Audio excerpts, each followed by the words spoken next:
আমি একটা জিনিস স্পষ্ট ভাষায় বলতে চাই আপনাদের, যে এয়ারপোর্টের প্রিমিসেসে মসজিদ নয়, মসজিদের জায়গায় এয়ারপোর্ট এক্সটেন্ড হবে এইটা বলতে হবে। এয়ারপোর্টের মসজিদটাকে নিয়ে একটা বিতর্ক তৈরি হচ্ছে নতুন করে, একটা বাংলায় এটাকে জিইয়ে রাখার একটা চেষ্টা চলবে, যাতে করে এইটা দিয়ে আগামী নির্বাচনগুলোকে পার করা যায়।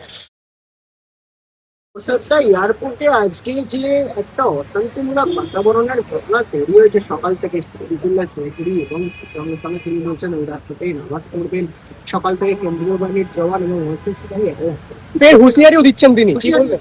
দেখুন, একটা কথা বলি, ডেমোক্রেটিক কান্ট্রিতে protest our democratic right, protest করাতেই পারে যে কেউ, তবে হ্যাঁ গণতন্ত্রের পরিসরের মধ্যে থাকতে হবে।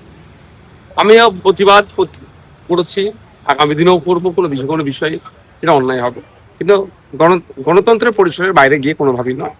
এবার এয়ারপোর্টের মসজিদটাকে নিয়ে একটা বিতর্ক তৈরি হচ্ছে নতুন করে, একটা বাংলায় এটাকে জিইয়ে রাখার একটা চেষ্টা চলবে, যাতে করে এইটা দিয়ে আগামী নির্বাচনগুলোকে পার করা যায়।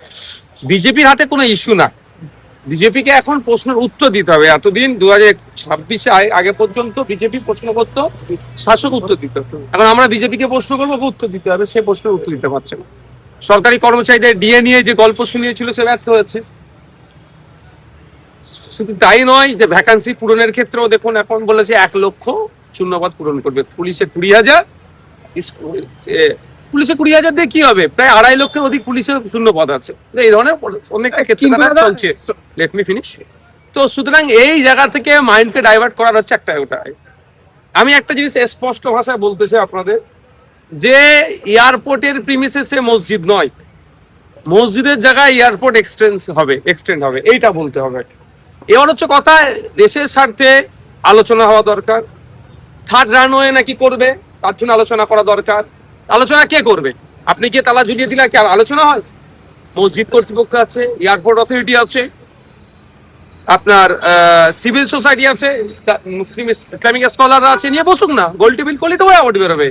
আমার বিশ্বাস একটা নির্দিষ্ট জায়গায় নির্দিষ্ট নিয়ম মাফিক আলোচনা করলে এ শুরু হবে, তা না করে বা যে যার মতো রুটি শেখবে, রাজনৈতিক রুটিতে শেখা চলবে, আপনারাই বুঝতে পারছেন।